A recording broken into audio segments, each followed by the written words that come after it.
नमस्कार, जय हिंद दोस्तों। मैं साहिल आप सभी प्यारे साथियों का आपके अपने परिवार यूसीपी यूपी क्लासेस प्रयागराज के ऑफिशियल प्लेटफॉर्म पर सारे दोस्तों का हृदय से स्वागत करता हूं और बधाई देना चाहूंगा कि सारे मित्र जो एसएससी एमटीएस 2024 की भाई इंतजार में थे कि फॉर्म कब आएगा। जो फॉर्म 7 मई 2024 को आने थे वही फॉर्म तिथि बढ़कर 27 जून 2024 को आया है। तो आज फाइनली कल रात्रि 27 जून को एसएससी एमटीएस का फॉर्म नोटिफिकेशन आउट हो गया था। फॉर्म डेट आ ही चुकी थी पहले से ही, लेकिन नोटिफिकेशन आउट होने में मालूम चल जाता है कि हमारे एमटीएस और हवलदार में पदों की कुल संख्या कितनी है।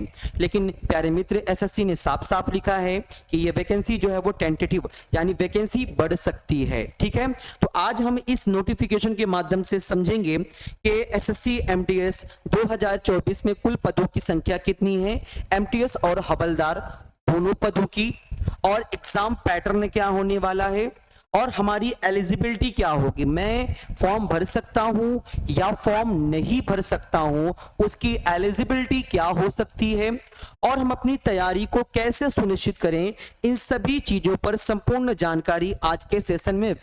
वीडियो ज्यादा लंबा नहीं होगा, बहुत यूनिक तरह से मैं आपको समझाते चला जाऊंगा। सबसे पहले मैं बात करता हूं पद की। प्यारे दोस्त, सबसे पहले मैं बात करता हूं पद की।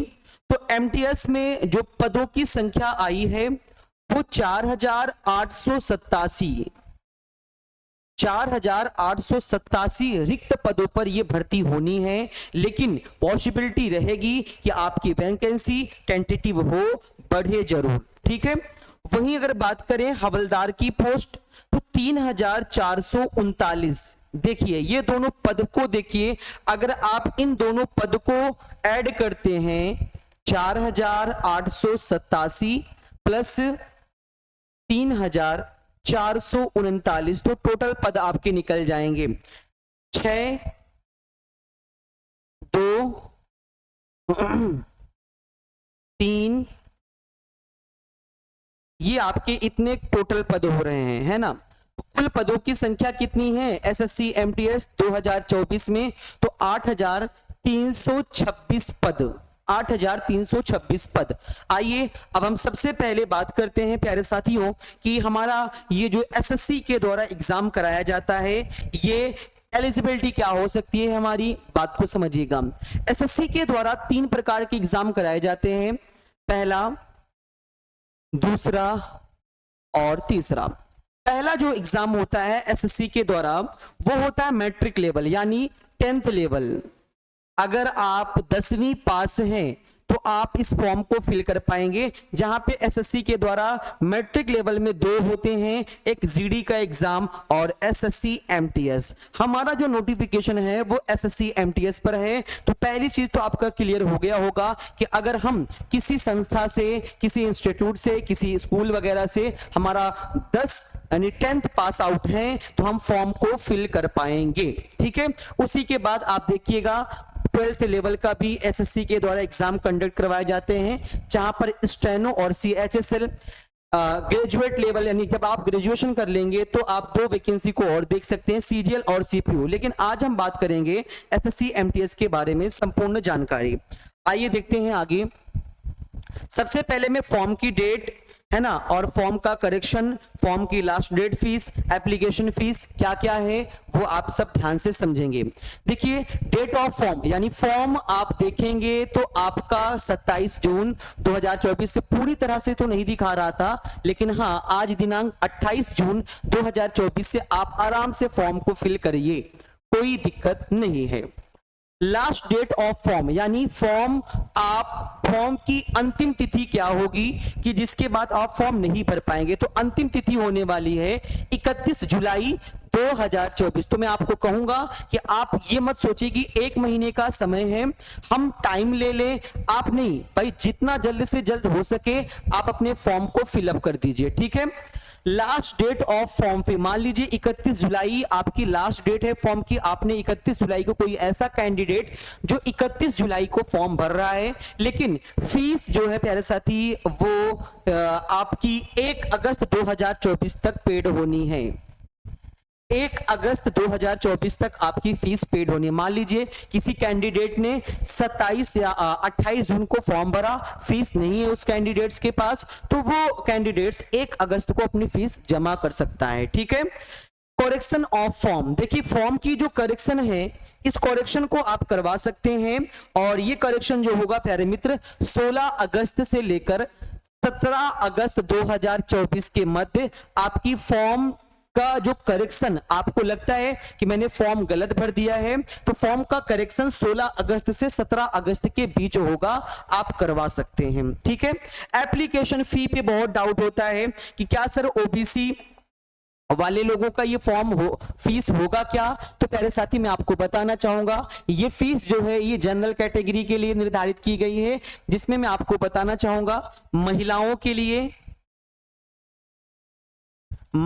के लिए फीस में आरक्षण है, फीस नहीं देना है। और कोई ऐसा कैंडिडेट जो एससी कैटेगरी से बिलोंग करता है उसकी भी फीस माफ है। जो कैंडिडेट एसटी कैटेगरी से बिलोंग करता है उसकी भी फीस माफ है। जो कैंडिडेट्स ईडब्ल्यूएस कैटेगरी से बिलोंग करते हैं उनकी भी फीस माफ है। यानी हम कह सकते हैं ये जो फीस है जनरल कैटेगरी और ओबीसी कैटेगरी की निर्धारित की गई है। ठीक है प्यारे मित्रगण, चलिए मैं अब आगे बात करता हूं और आपके जो और भी चीजें हैं उसको क्लियर कर देता हूं। ठीक है। और यहां पे मैं आपको बता देता हूं प्रॉपर वे में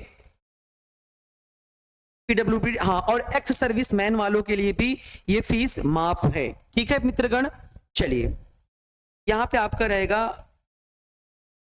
हाँ, पीडब्ल्यूबीडी वाले जो हैं उनकी है, ईडब्ल्यूएस वालों के लिए नहीं। आप यूं ऐसे समझ सकते हैं कि महिलाओं, SC ST schedule caste, schedule tribes वालों और एक्स सर्विसमैन जो इसके पहले से भाई सर्विस इसमें लगे हुए हैं, तो भाई वो कोई भी एक्स सर्विसमैन हो तो उसके लिए फीस माफ है। ये केवल जनरल कैटेगरी, यहां पे आप देखना भाई, ये केवल जनरल कैटेगरी और ओबीसी कैटेगरी के लिए फीस है ना मित्र। चलिए, लेकिन महिला किसी भी कैटेगरी की हो उस महिला की फीस माफ है। ठीक है। आइए आगे मैं बात करता हूं। सबसे बड़ी बात हो जाती है एज को लेकर कि क्या सर जी मेरी एज इसके लिए है या नहीं। तो आज मैं आप सभी का डाउट एकदम पूरी तरह से क्लियर कर दूंगा। देखिए मेरी बात को आप समझेंगे थोड़ी सी। देखिए अब मित्र, ये एमटीएस फॉर्म के लिए है, एमटीएस के लिए जो एज है वो 18 से 25 वर्ष निर्धारित की गई है। 18 से 25 वर्ष, यानी आपकी आयु अगर 18 वर्ष से 25 वर्ष के बीच है तो आप इस फॉर्म को भर पाएंगे। पहला, दूसरा ये पॉइंट मैंने बताया, पहला अगर आप 10th पास है फॉर्म भर पाएंगे, दूसरा आपकी आयु 18 से 25 वर्ष के बीच है आप फॉर्म भर पाएंगे। अब आयु भी निर्धारित करने का एक डेट दिया गया है कि जो आपका जन्म है, आपका जो जन्म है प्यारे साथी, वो जन्म 2 अगस्त 1999 के पहले ना हुआ हो। अगर 2 अगस्त 1999 के पहले हुआ है तो आप फॉर्म नहीं भर पाएंगे। ये जनरल कैटेगरी के लिए मैं बता रहा हूं। और आपका जो आपकी जो जन्म है प्यारे साथी 1 अगस्त 2006। अब देखिए ये मैं क्यों बता रहा हूं, देखिए मैंने दोनों लिख दिया। अब इसका अर्थ साफ साफ मैं आपको बताता हूं कि आपका जो जन्म है, जो आपकी डीओबी है, डेट ऑफ बर्थ है, वो 2 अगस्त 1999 से 1 अगस्त 2006 के बीच में होनी चाहिए,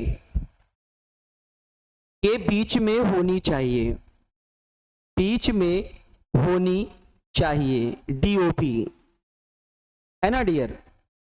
डेट ऑफ बर्थ आपकी अगर इस 2 डेट के बीच में है तो आप फॉर्म भर पाएंगे। ठीक है। लेकिन अंतिम डेट मतलब अधिक से अधिक जो आपकी आयु है, अधिक आयु मतलब आपकी आयु दिनांक 1 अगस्त 2024 को 18 से 25 वर्ष के मध्य होनी चाहिए। आपकी आयु इस डेट को 18 से 25 वर्ष के मध्य होनी चाहिए। ठीक है। अब देखिए मैं आप लोगों को बता रहा हूं, यहां पे बात को समझिएगा। अब यहां पे क्या है, SC ST के लिए 5 वर्षों की छूट, OBC के लिए 3 वर्षों की छूट, PWD अनरिजर्व वालों के लिए 10 वर्षों की छूट। देखिएगा जो SC ST वाले हैं, अगर जैसे मैंने ये तो जनरल कैटेगरी के लिए बता दिया, लेकिन छूट अगर मैं बात करूं तो 5 वर्षों की छूट कैसे दिलाएंगे हम SC ST वालों को, तो भाई 1999 से हम 5 वर्ष पीछे जाएंगे। यानी हम कहेंगे भाई कि 1999, 98, 97, 96, 95, 94, यानी 2 अगस्त 1994, 2 अगस्त 1994 अगर ये SC और ST कैटेगरी की डेट है, याद रखेंगे मैंने आपको क्या बताया अभी, 1994 से 2 अगस्त 1994 से लेकर 1 अगस्त 2006 के बीच में अगर कोई SC ST कैंडिडेट्स हैं, फिर भी वो फॉर्म भर पाएगा। क्यों? क्योंकि ये जनरल की मैंने बताई है DOB। फाइनली फिर छूट को लेकर आप 1999 में से 5 वर्ष घटा देंगे, SC ST का आ जाएगा। उसी तरह से 3 वर्षों के लिए OBC कैटेगरी की अगर मैं बात करूं तो 1999 में आप 3 वर्ष माइनस करेंगे तो 1996 हो जाएगा ये OBC कैटेगरी के लोगों को। तो OBC कैटेगरी का कोई कैंडिडेट 1996 से डेट ऑफ बर्थ होगा 2006 के बीच में तो फॉर्म भर पाएंगे। यहां तक आपको क्लियर हो जानी चाहिए बात। ये MTS का था, ठीक है, मैंने आपको बता दिया। ठीक है, आयु आपकी 1 अगस्त 2024 को 18 से 25 वर्ष के मध्य होनी चाहिए। अगर उसके ऊपर हो रही है आपकी एज तो प्यारे मित्र आपको फिर आप ये देखना कि हम SC ST कैटेगरी से हैं तो आपको 5 वर्षों की छूट मिल जाएगी। ठीक है, आगे बढ़ता हूं मैं। देखिए हवलदार पोस्ट के लिए अगर मैं बात करूं, हवलदार पोस्ट के लिए तो सेम वही है, लेकिन हवलदार MTS के लिए मैंने बताया था 18 से 25 वर्ष, लेकिन हवलदार पोस्ट में क्या है 18 से 27 वर्ष, यानी 2 वर्ष आपका बढ़ रहा है अधिक। ठीक है, सेम सिचुएशन वही है कि जनरल वालों की जो तिथि है DOB, वो जन्म जो है वो DOB 2 अगस्त 1997 से 1 अगस्त 2006 के बीच में जनरल वालों की ये आपकी निर्धारित की गई है। लेकिन आप सब फिर ध्यान दीजिए कि SC ST 5 वर्ष, OBC 3 वर्ष। अगर मैं बात करूं यहाँ पे OBC कैटेगरी के लोगों की तो 1997 में 3 वर्ष घटा देंगे तो आपका कितना आ जाएगा 1994 डेट ऑफ बर्थ ये OBC कैटेगरी। और SC ST की मैं बात करूंगा डियर तो 1997 में से 5 वर्ष घटाएंगे तो कितना आपका हो जाएगा भाई, 5 वर्ष घटाएंगे तो 1992। देख रहे हैं आप ना, मतलब आपकी आयु अगर 1992 है, 1992 से 1 अगस्त 2006 के बीच भी आपकी आयु एज है, क्योंकि होता है ना भाई बहुत से ऐसे कैंडिडेट्स होते हैं जिनकी आयु जो होती है वो 1997 के पहले होती है। तो इसमें रिजर्वेशन जो दिया जा रहा है वो OBC SC ST के लिए 5 वर्ष, OBC के लिए 3 वर्ष, और आपकी फाइनली जो आपकी एज है वो आपकी आयु 18 से 27 वर्ष ये 1 अगस्त 2024 को हो जानी चाहिए। अगर 1 अगस्त 2024 के बाद आपकी आयु 18 से 27 वर्ष क्रॉस हो रही है, फॉर्म फिल नहीं कर पाएंगे। ये तो था आपका एलिजिबिलिटी का प्रोसेस कि हमारी एलिजिबिलिटी कैसी है, एज क्या है, कैसा है, वो सब आपको बता दिया गया। अब मैं बात करता हूं कि भाई आप कैसे एलिजिबल हैं। और भी एलिजिबिलिटी में जैसे देखिए मैंने आपको बताया था एक MTS पोस्ट, एक हवलदार पोस्ट। MTS की जो पोस्ट है वो बगैर फिजिकल की है और हवलदार की जो पोस्ट है उसमें थोड़ा सा फिजिकल लिया जाता है। जैसे फिजिकल में हवलदार पोस्ट के लिए मैंने लिखा है कि PET physical efficiency test only for हवलदार पोस्ट, यानी आपसे दौड़ कराया जाएगा, ठीक है, आपसे रनिंग कराई जाएगी, वॉकिंग कराया जाएगा आपसे। मेल कैंडिडेट्स के लिए जो एफिशिएंसी टेस्ट रखा गया है पुरुषों के लिए वो 1600 मीटर 15 मिनट में, यानी तुगुत यूं इस तरह से मेल कैंडिडेट्स को 15 मिनट में 1600 मीटर दौड़ लगानी है। ठीक है, कितना मैंने आपको बताया, ये काटिए भाई आप, ठीक है, 15 मिनट में 1600 मीटर मेल कैंडिडेट्स के लिए, केवल हवलदार के लिए मैं बता रहा हूं फिजिकल, ठीक है। और वहीं पर फीमेल कैंडिडेट्स के लिए 20 मिनट में एक हजार मीटर यानी 1 किलोमीटर, 1 किलोमीटर यानी 1.6 किलोमीटर 15 मिनट में मेल कैंडिडेट्स और 20 मिनट में 1 किलोमीटर महिला कैंडिडेट्स के लिए यह निर्धारित किया गया है फिजिकल एफिशिएंसी टेस्ट, जिसमें आपको रनिंग करवाई जाएगी इतनी इतनी। ठीक है, चलिए आगे मैं बात करता हूं डियर। अब मैं बात करता हूं पीएचडी। दो आपके फिजिकल होते हैं, एक फिजिकल एफिशिएंसी टेस्ट, दूसरा physical standard test. Physical efficiency test में आपको दौड़ कराई गई, जहां पे मैंने आपको बताया मेल कैंडिडेट्स को भाई आपका कितना बताया था मैंने अभी 15 मिनट में 1600 मीटर और महिला कैंडिडेट्स के लिए 20 मिनट में 1000 मीटर। अब मैं बात करता हूं physical standard test only for हवलदार पोस्ट के लिए। मेल कैंडिडेट्स की अगर मैं बात करूं तो पुरुषों की जो हाइट होनी चाहिए, ये देखिएगा, ये जनरल वालों की मैं बता रहा हूं, अभी मैं रिलैक्सेशन के बाद मैं आपको बताऊंगा। देखिएगा, जो पुरुषों की हाइट होनी चाहिए वो 157.5 सेंटीमीटर होनी चाहिए। कितनी होनी चाहिए? 157.5 मीटर अगर आपकी हाइट है, भाई आप हवलदार बनने जा रहे हैं, यू चुन्ना से अगर रहेंगे तो हवलदार पोस्ट आपको थोड़ी दिया जाएगा। इसीलिए तो हवलदार में फिजिकल होते हैं कि भाई जो इस लायक है, जिसकी हाइट वाइट है, वही तो जा सकता है ना। चलिए, ये जनरल वालों की मैंने आपको बता दी नॉर्मली। ठीक है, अब देखिएगा, जो ऐसे पुरुष, ऐसे कैंडिडेट्स जो पहाड़ी क्षेत्रों से बिलोंग करते हैं, यानी उत्तर भारत में जाइए आप, असम वगैरह हो गया आपका, अरुणाचल प्रदेश, उत्तराखंड, सिक्किम ईटीसी, इसी तरह से और भी बहुत से जो पहाड़ी क्षेत्र वाले जो पुरुष हैं, उनकी जो प्यारे साथी हाइट होती है ना, वो कम होती है। इसीलिए उनकी हाइट जो रखी गई है 152 यानी 152.5 मीटर। ऐसे पुरुष जो पहाड़ी क्षेत्रों से, हिल एरियाज से बिलोंग करते हैं, उनकी जो भाई हाइट है वो 152.5 सेंटीमीटर रखी गई है। और ऐसे कैंडिडेट्स जो पूरे ओवरऑल भारत में जो एसटी कैटेगरी से बिलोंग करते हैं, शेड्यूल्ड ट्राइब्स कैटेगरी से बिलोंग करते हैं, उनको भी हाइट में रिलैक्सेशन दिया गया है। जनरल की अपेक्षा अगर हम देखें तो 5 सेंटीमीटर कम पहाड़ी क्षेत्रों वालों पुरुषों के लिए और एसटी कैटेगरी के पुरुषों वालों के लिए रखा गया है। ठीक है, अब मैं अगर बात करूं कि कैंडिडेट्स, ऐसे कैंडिडेट्स जिनकी चेस्ट मतलब नॉर्मल, ऐसे मैं खड़ा हुआ हूं, ऐसे जो मेल कैंडिडेट्स हैं वो सिंपल खड़े हो जाएंगे, उनका नापा जाएगा चेस्ट, तो भाई 80 सेंटीमीटर होना चाहिए। लेकिन जब आपसे कहा जाए कि भाई फुलाइए, जब आप सीना यूं इस तरह से फुलाएंगे तो आपका सीना फूल के प्यारे मित्र वो 85 हो जाना चाहिए, यानी नॉर्मल 80, फुलाने पर 85। ठीक है, अब मैं बात करता हूं फीमेल कैंडिडेट्स के लिए। फीमेल कैंडिडेट्स की मैं बात करता हूं। फीमेल कैंडिडेट्स की जो हाइट रखी गई है जनरल वालों की 152 सेंटीमीटर, ये आपकी ओबीसी कैटेगरी। देखो, जिनको छूट दिया जा रहा है उनको लिए अलग है, लेकिन जिनको छूट नहीं दिया जा रहा है वो सारे लोगों के लिए 152 सेंटीमीटर ही होगा, चाहे फिर वो ओबीसी कैटेगरी का ही क्यों ना हो।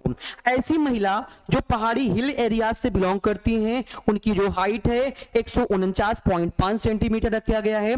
ऐसी महिला जो शेड्यूल्ड ट्राइब्स से बिलोंग करती है, उनकी जो हाइट है 149.5 सेंटीमीटर रखा गया है। तो ये था आपका physical standard test only for हवलदार पोस्ट के लिए।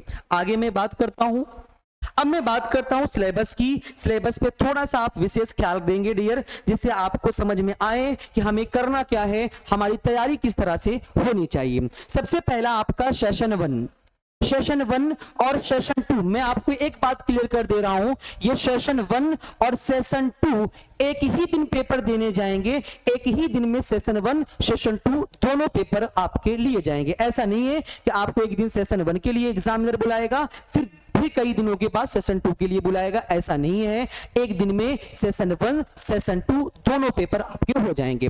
सेशन 1 में रीजनिंग के क्वेश्चन आएंगे, रीजनिंग के 25 क्वेश्चन होंगे और हर क्वेश्चन आपका 1 मार्क्स का होगा, सॉरी हर क्वेश्चन आपका 2 मार्क्स का होगा। यानी हम कह सकते हैं सीधा सीधा कि 20 क्वेश्चन होंगे डियर, आपके 20 क्वेश्चन होंगे, रीजनिंग के आपके 20 क्वेश्चंस होंगे और हर क्वेश्चन 3 मार्क्स के होंगे, यानी 20 इंटू 3 आप करेंगे तो आपका हो जा रहा है 60 मार्क्स, यानी 60 नंबर रीजनिंग के लिए रखा गया है। उसी तरह से मैथमेटिक्स के लिए भी 20 क्वेश्चन आपके मैथ के पूछे जाएंगे और हर क्वेश्चन आपका 3 मार्क्स का होगा, 20 यानी 60। तो अगर आप यहाँ पे सेशन 1 के नंबरों को टोटल करेंगे तो टोटल नंबर आपका हो रहा है 120। लेकिन ये आपका जो सेशन 1 है प्यारे साथियों, ये आपका क्वालिफाइंग पेपर है, क्वालिफाइंग ये आपका पेपर है। मतलब आप इस चीज को पास करते हैं तो तभी आपका सेशन 2 का कॉपी चेक होगा। अगर इसमें फेल हो जाएंगे तो फिर आपका कॉपी चेक नहीं होगा सेशन 2 की। सर ये पेपर कैसे होगा? आप एग्जाम देने के लिए बैठेंगे, पहले आपका सेशन 1 खुलेगा, सेशन 1 को जैसे सबमिट करेंगे आप, सेशन 2 ये खुल जाएगा ये, ठीक है। लेकिन एग्जामिनर आपका पहले कॉपी चेक करेगा सेशन 1 की। अब सर सेशन 1 में कितने मार्क्स लाने होंगे हमें, सेशन 1 में कितने मार्क्स लाने होंगे? तो आप सभी को मैं बताना चाहूंगा मित्र कि इस क्वेश्चन का 30%, यानी मैं अगर आपको बताऊं 60 क्वेश्चन का 30% आपको लाने हैं, ठीक है। 60 क्वेश्चन का सॉरी 40 क्वेश्चन है ना डियर, आपके 40 क्वेश्चन के 30% कितना निकलेगा? देखिए आपके सामने मैं निकाल के दिखाता हूं।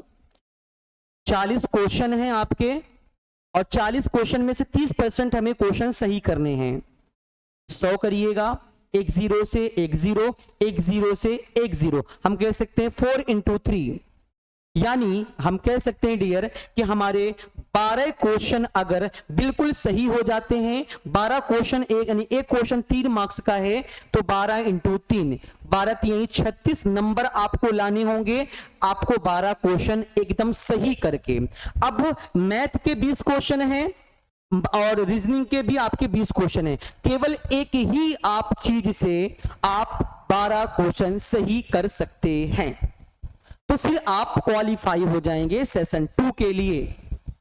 आप पेपर तो देंगे दोनों ही, आप पेपर दोनों ही देंगे, लेकिन एग्जामिनर पहले आपकी क्वालिफाइंग पे कॉपी को चेक करेगा। अगर आप इसमें फेल तो आपकी कॉपी सेशन 2 के लिए चेक नहीं होगी, ठीक है। आइए अब मैं बात करता हूं पूरी तरह से सेशन 2 के बारे में।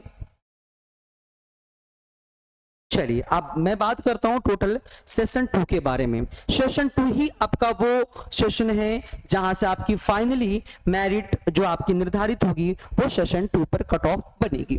जीके जीएस में आपके जो क्वेश्चन आने वाले हैं एसएससी एमटीएस में वो 25 क्वेश्चन होंगे और हर क्वेश्चन आपका 3 मार्क्स का होगा, यानी 25 यानी 75, यानी जीएस के आपके 75 क्वेश्चन, सेम आपके इंग्लिश के भी 25 क्वेश्चन इंग्लिश के पूछे जाएंगे, हर क्वेश्चन 3 मार्क्स का होगा, यानी 75 मार्क्स आपके जीके जीएस के इंग्लिश के भी हो गए। तो दोनों को अगर आप ऐड करेंगे तो आपको टोटल मालूम चल जाएगा, यानी 150 मार्क्स,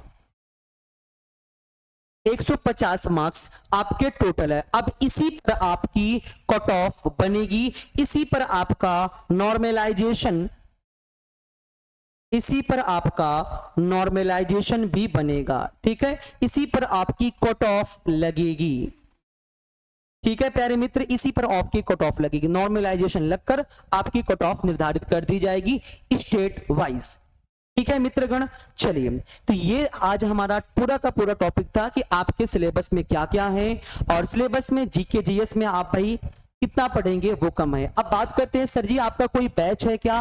बिल्कुल भाई हमारा बैच है, हमारा बिल्कुल वर्तमान में जीएस का बैच चल रहा है। आप हमारे प्लेलिस्ट को विजिट करिएगा, इस वीडियो के डिस्क्रिप्शन बॉक्स में आपको जीएस का, केवल जीएस का हमारे यहाँ पूरा सेशन पढ़ाया जाता है, बिल्कुल बेसिक टू एडवांस, ठीक है। तो आप हमारे साथ पढ़ सकते हैं। और हाँ एक महत्वपूर्ण जानकारी, ऐसे कैंडिडेट्स, ऐसे स्टूडेंट्स जो एसएससी स्टेनोग्राफर को टारगेट करके चल रहे हैं, आप स्टेनोग्राफी ऑनलाइन कहां सीखें, हमारी फैसिलिटी, हम खुद ही फैसिलिटी प्रोवाइड करते हैं। हमारा बैच भी है हमारे एप्लीकेशन यूसीपी लर्निंग ऐप पर। इस बैच की खासियत क्या है कि सबसे पहली चीज तो हिंदी शॉर्ट हैंड का कंप्लीट कोर्स, इसकी जो फीस है वन टाइम फीस 1100 रुपए पर 20% डिस्काउंट, डिस्काउंट कोड यूसीपी 123 लगाएंगे तो 1100 रुपए में से डिस्काउंट होकर 880 रुपए हो जाएगा। हम कोर्स में आपको फीचर्स क्या देंगे, सारी क्लासेस रिकॉर्डेड रहेंगी, सारी क्लासेस आपकी रिकॉर्डेड होंगी और डाउट ग्रुप की फैकल्टी व्हाट्सएप ग्रुप दिया जाएगा। क्लास की कॉपी ग्रुप के माध्यम से चेक होगी, आप फोटो क्लिक करके भेजेंगे, आपकी शॉर्ट हैंड कॉपी चेक होकर आपकी एरर बताई जाएगी। डिक्टेशन की सुविधाएं available, advance outline dictation system, ये आप किसी भी स्टेनो एग्जाम के लिए हमारी क्लासेस को ले सकते हैं। ये ऋषि प्रणाली पुस्तक प्लस इसका लेक्चर प्लस एडवांस के कम से कम 150 लेक्चर। एडवांस में क्या करेंगे सर आप, यानी हमारा जो 400-500 शब्दों की सीरीज आएगी उसका आउटलाइन बताते हुए मैं आपको डिक्टेशन प्रोवाइड करूंगा। ये आप अधिक जानकारी के लिए 8299640585 पर कांटेक्ट कर सकते हैं या आप हमारे application UCP learning app play store से डाउनलोड कर लीजिए, जिसका लिंक वीडियो के डिस्क्रिप्शन बॉक्स में दिया गया है। अधिक जानकारी के लिए इस नंबर पर कांटेक्ट करें। मिलते हैं हम आपसे आगामी सेशन में एक नई वीडियो के साथ, तब तक के लिए जय हिंद जय भारत।